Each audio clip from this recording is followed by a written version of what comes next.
Assembly language tutorials for Windows chapter 9. So in chapter 9 we have just one module. Few slides there. We will talk about strings and arrays. We have talked about this before. Basically they all are contiguous memory locations. That's what array is, and string means in the same array we would be having just characters. There are a couple of instructions, and we could use them to work with strings and arrays. So these three are for moving data from one memory location to another memory location. Now in theory you cannot move from something from a memory to memory. So how does it happen here? Actually it doesn't. The data is actually linked. Like if you are moving something from this memory to that memory location, so you need two registers, ESI and EDI, source index and destination index. So what you do is you fetch something from the memory into ESI, pass it to EDI, and then EDI saves it back to another memory. So this thing is happening. So now this thing is actually taken care of by the CPU. We do not have to worry about them. So where it could be useful, it could be useful for string copying. Like we have seen so many examples in C++ programming, stir copy, stuff like that. So there actually in the assembly it's working with memory and the registers. So that's what we deal with here. So you could go through this. I will be uploading all the slides, and all my source code are in GitHub. So I will leave it to you guys to read this completely. I will not like go through each statement, and I would rather show you a demo. So let's see a demo on this.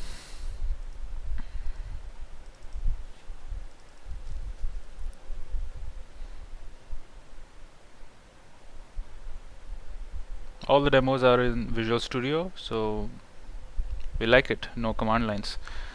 So move SB, this is our first code demo. What's happening is pretty straightforward here.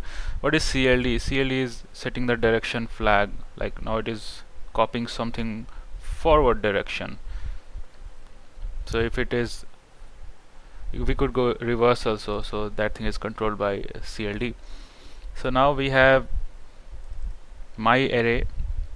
So in the data section, now what is the difference between section and segment? There is no difference.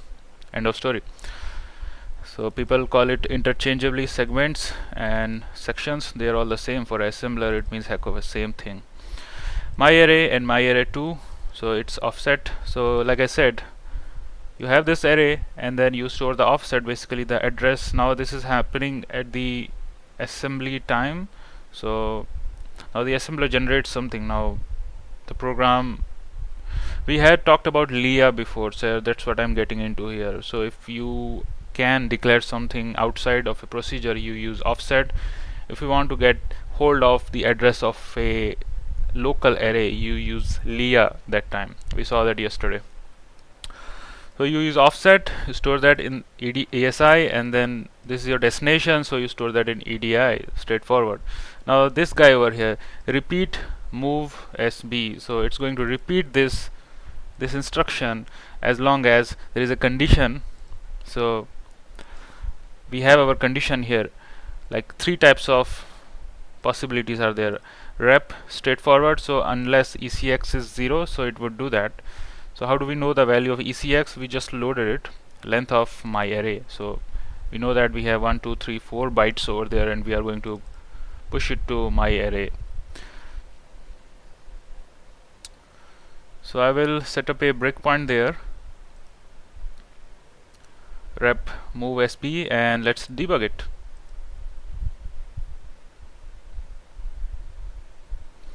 Now this is our memory. So if I put my array, so this is our, as you can see, 1 2 3 4 5. Now you could see the same in a debugger also. Now here is our my array 2. So my array 2 is doesn't have anything, and this is 1 2 3 4 5. So what's going to happen is this my array is going to be copied to my array 2, this area 1 2 3 4. So we will run this and we got the copy. It happened pretty fast. Like I said, it's taken care of by the CPU, so all this looping and everything, it will happen like just like that instantly. So that's how you copy an array from one location to another. So you can never copy from memory to memory. You goes through intermediary, that is ESI and EDI in our case.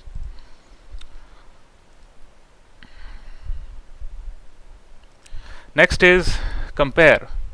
So now you copied stir copy, something like that. So we have the equivalent in C, stir copy. So we also have string comparison functions in C. So here also we have, actually what is possible in the low level will be possible in the higher level. So if someone tells you that in JavaScript this is possible, in Python this is possible, obviously it means that in the low level it would have been possible, that is why in higher languages it is possible. Like if it is not supported by the hardware, how the heck you are going to support it in any language? The language will run in a software, and the software has to take leverage of the capabilities of the hardware. So string comparison also happens same way, byte by byte, and where the comparison doesn't happen, so based on the flags we would know that.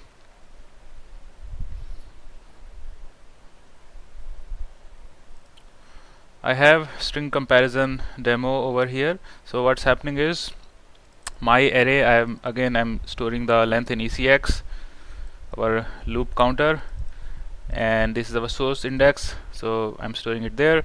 Now we have a different array over here. So this is our different array. How is it different? The last byte is 6 instead of 5, so that's how it is different. So we do the comparison, and if there is a match, so we would jump to this label. If it's no match, we would come over here. Now I have a jump exit, the unconditional jump, because I do not want after this thing has happened this should be executed, because this label by no means they stop something unless you do a jump. So when I know that this thing has matched, so I do a jump to exit, which is nothing but my return 0 over here, the exit process. So we'll run this.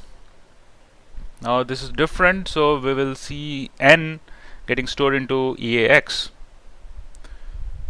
Let's run this. Now EAX has some value. After the comparison happens, we are at jump match. Now we are at jump no match, and boom, we are at jump no match because the match didn't happen. Now we are breaking up at there, so we will move one more instruction. Now it's got 4e, so the hex equivalent of the capital N is 4e. Now we are here, so we could go further. So I will stop here because this is part of another demo. So that's how you do a string comparison, and based on that you could take a jump. And this is all again controlled by the ECX register. Now 3 more types are there. So string scanning. So how it is different from string compare? So string compare is actually, like in the first demo we talked about moving something from memory to memory. In the second string comparison, comparing something from memory to memory. Now scanning is different. So SEASB and SESW and SEASD, so B for byte, W for word, and D for double word. So scanning is actually, I have written a little note also there. You could clearly see the difference, like comparing the value of a register to something in the memory. So that's how it is different from string compare. Why you would need that? So you would need that to search something, like if you are doing a substring match or finding a character in a string, the position of that, that's when you need this. Let's see a demo for that. Remove the breakpoint. I'll set a breakpoint here. So what I'm doing is again getting the length, putting into ECX, loop counter, This is our EDI, and here is a catch, because the destination, the source is our register, so destination becomes our EDI, so that's why EDI has to point to our my array. Now I'm trying to search for 4. This value I'm going to scan through, this value would be scanned inside this array, and we will know that which position it is stored into. Now it is different from like 0 index, so 0 1 2 3, so this index 3 will be the 4th element. Actually this is not the index per se I am comparing, this is just a position of the element, like this is the first position, second position, third position, and so on. I could do a decrement there and show you that it's actually a 0th index, so but in assembly it doesn't work that way, it's just the position only. So EDI and offset my array, let's debug it. So EDI will get the position of 4, which is 4 over here. So that's how we do that. How I got this position? So basically I have this my array and JNZ exit, so will take me here. So when this thing happened, so my EDI would know that where I was. So if I have to subtract it from my array, I would get the offset, the gap between the starting of the array and where exactly the match happened. Next is storing something from register into memory, and then there is loading something from memory into register. Now I have the code demo, but I will not walk you through it. You download this source code, go through these slides, and you play around. Now, I would like to give you a little exercise also, so it will be fun. Like, who doesn't like assembly? I bet you do. So I will leave these to you guys to figure out what's going on. Actually there is no bug there, it's just I want you to work with these things. It is quite straightforward. So now that ends our part 1, and this is the only module we have in strings and array. And I will catch you guys on the next chapter. Thank you for watching. Subscribe and post your comments, ask me questions. Have a good day. Bye.